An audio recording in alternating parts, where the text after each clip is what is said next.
Merhaba arkadaşlar, bu kursumuzda sizlere otomasyon pano bağlantılarını göstereceğim.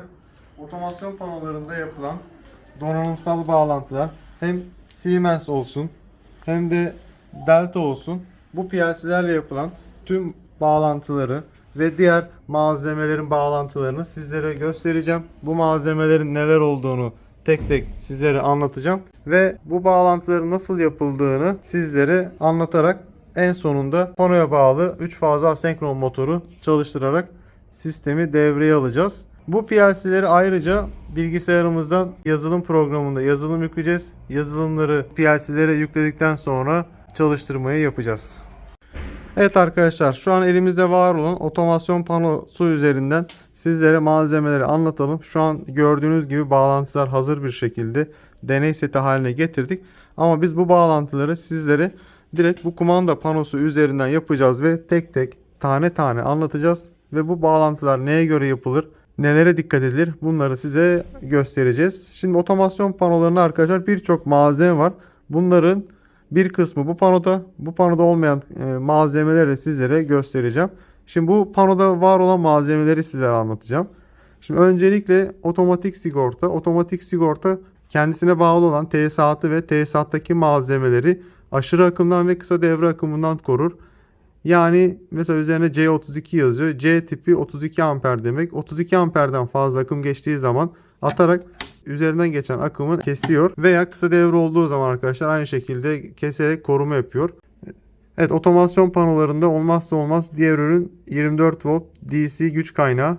Bu güç kaynağı olmasının sebebi arkadaşlar 24 volt DC ile çalışan birçok malzeme var otomasyon panolarında.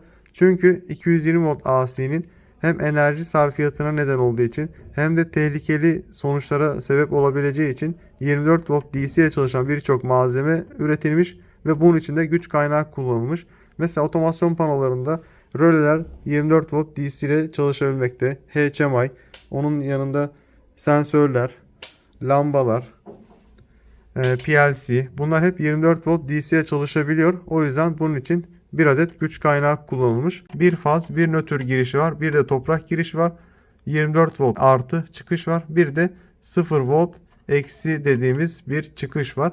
Bu 24 voltu dağıtıcı bara veya klemenslerde dağıtarak diğer malzemelerin ihtiyacını giderebilirsiniz. Bir tane daha güç kaynağı göstereyim size. Bu güç kaynağı da aynı şekilde Delta markası. Fazı nötrü aşağıdan giriyorsunuz ve 24 volt DC'yi yukarıdan alıyorsunuz. 2 artı 2 eksi var. Şimdi bu güç kaynaklarını birbirine ayıran en önemli özelliklerinden bir tanesi de amperaj. Yani alıcıların çektiği akım bu seviyeye geçmemesi gerekiyor. Bu mesela 2,5 amperlik bir 24 volt DC'lik güç kaynağı. Genellikle 5 amperlik güç kaynağı da kullanılıyor. Ama ihtiyacınız varsa 10 amperlikte kullanmanız gerekebilir.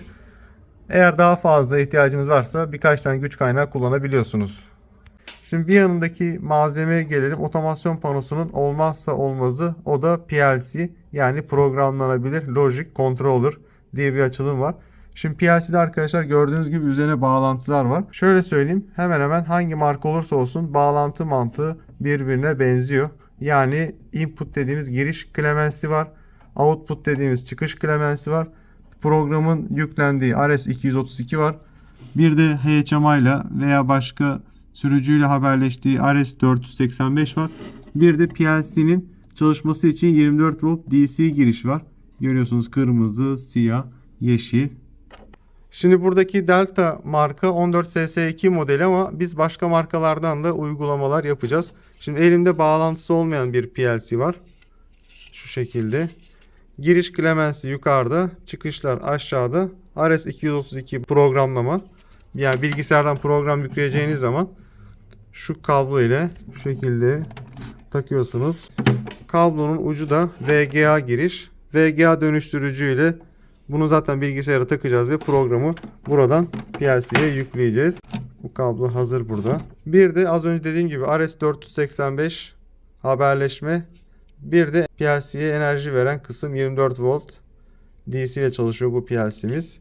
Evet, bu da röle çıkışlı bir Delta PLC. Şimdi diğer PLC modelini de gösterelim. Delta'nın mesela DVP10 MC modeli. Bunda da ekstradan bu şekilde Ethernet girişleri, encoder girişi var. Evet. Size bir de Siemens S7 1200'ü gösterelim. Şu an en çok kullanılan marka ve modellerden bir tanesi. Şimdi burada da biz sizlere bağlantıları göstereceğiz zaten. Inputları, işte enerji 24 volt DC'nin bağlandığı klemensi, outputları. Bu bağlantıları yapacağız. Buradan sökeceğim zaten bu deney setinden. Direkt pano üzerinden bu bağlantıları tek tek beraber yapacağız. Ve bir PLC ile motoru çalıştıracağız sizlerle. Mesela Siemens'te ayrıca şu an bizim Delta'da olmayan analog girişleri de var. Bu analog girişlerinden de faydalanarak ayrıca farklı uygulamalar yapacağız arkadaşlar. Bu bağlantıları daha detaylı gireceğiz. O yüzden sadece anlatıp geçiyorum. Şimdi hemen yanında dağıtıcı bara var. Dağıtıcı bara nedir? Enerjinin dağıtıldığı bir bara. 3 faz 1 nötr genellikle bu dağıtıcı baralara dağıtılır. Artı ve eksi genellikle klemenslerde dağıtılır. Çünkü artı ve eksi fazla akım çekmediği için klemenslerde bu dağıtım görevi üstleniliyor. Ama 3 faz ve nötr üzerinden güçlü akımlar geçtiği için özellikle 3 fazın dağıtıcı baralara dağıtılır. Şimdi biz burada ne dağıtmışız? En üstte bir faz, ikincide nötr, üçüncüde artıyı, dördüncüde de eksiyi dağıtmışız. Şimdi otomasyon panolarının arkadaşlar artı ve eksi renkleri firmalarda değişebiliyor. Biz artıyı kırmızı, eksiyi burada siyah olarak gösterdik ama eksiyi beyaz olarak kullanan firmalar da var. Evet, hemen yanına geldik. Dağıtıcı klemens. Dağıtıcı klemensimiz bu gördüğünüz gibi kompakt şeklinde üretilmiş. Normalde dağıtıcı klemensler iki şekilde kullanılıyor. Bu şekilde kompakt alırsınız, kullanırsınız. Yani kaç tane giriş var? 3, 6, 9, 12. Bir tane dağıtacağınız şeyi getirirsiniz. Mesela toprağı dağıtmışız biz burada. Bir tane deliğe bu toprak kablosunu bağlarsınız, takarsınız. 11 tane delikten topraklama bağlantısı yaparak o toprak bağlantısını yapmış olursunuz. Şimdi bir de dağıtıcı klemenslerimiz bu şekilde oluyor genellikle.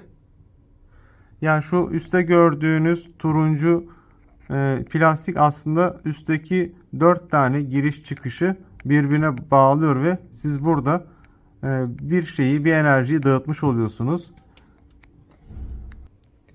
Mesela şöyle göstereyim. Şu an çıkarttım ve artık burada bir dağıtıcılık kalmadı. Mesela yukarıda diyelim 4 tane 24 volt DC dağıtmak istiyorsunuz. Bu bağlantı terminalini bu şekilde, her markanınki ayrı, taktığınız zaman buraya da 24 volt DC'yi getirdiğiniz zaman 3 tane delikten 24 volt DC alabiliyorsunuz. Dağıtıcı klemenslerin kullanılma mantığı bu şekilde otomasyon panolarında ve bu mutlaka yapılır. Artı ve eksiler bu şekilde dağıtılır. Gördüğünüz gibi hep bir bağlantı terminali var. Şurada mesela daha çok var. Yani şurayı değerlendirin. 1, 2, 3, 4, 5, 6. Yani bu altısı birbirine bağlı. Şunlar da birbirine bağlı.